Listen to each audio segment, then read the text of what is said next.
नमस्ते। प्रत्येक साधना के मार्ग के कुछ नियम होते हैं, कुछ सिद्धांत होते हैं और कुछ तिथियाँ भी होते हैं।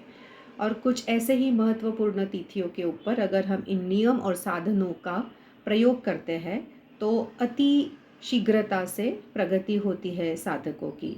ऐसा ही एक बहुत ही महत्वपूर्ण तिथि जो कि है महाशिवरात्रि की, जो बस आने में ही है। तो तंत्र शास्त्रों में भी बताया गया है कि शिवरात्रि ये बहुत ही महत्वपूर्ण तिथि है। स्पेशली महाशिवरात्रि के इस तिथि पे अगर साधक साधना करते हैं, कुछ नियम का पालन करते हैं, तो बहुत शीघ्र ही विकसित होते हैं। भैरवी जी ने जब भगवान शिव जी से सवाल पूछा था, तब भगवान ने ये दो प्रकार के बारे में बताए थे। तो भगवान शिव जी की ये दो शक्तियाँ होती है, एक है पराशक्ति और एक है अपराशक्ति। तो पराशक्ति जो है, इसके बारे में साधक परिचित नहीं होते हैं क्योंकि ये अनुभव का विषय है। और अपराशक्ति जो है, ये हम जिस स्वरूप में भगवान शिव जी को देखते हैं, पूजते हैं, सोचते हैं, समझते हैं, तो ये अपराशक्ति से आता है क्योंकि ये नॉलेज से, ज्ञान से आता है।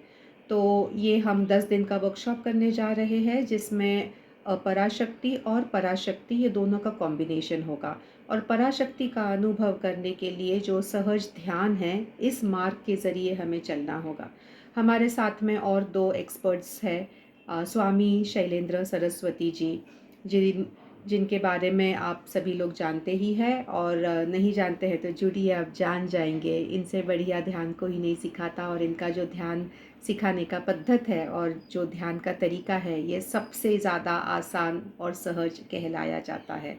और एक बहुत ही स्पिरिचुअल, आध्यात्मिक एस्ट्रोलॉजर है रामचंद्र सर, और मैं मंजुश्री राठी। हम तीनों लोग मिलके ये कोर्स कंडक्ट कर रहे हैं। तो ये जो साधक हैं उनके शीघ्र गति के लिए है, परा अपरा शक्ति दोनों के माध्यम से हम ये साधने जा रहे हैं। आइए जुड़िए। बाकी डिटेल्स नीचे मैसेज में।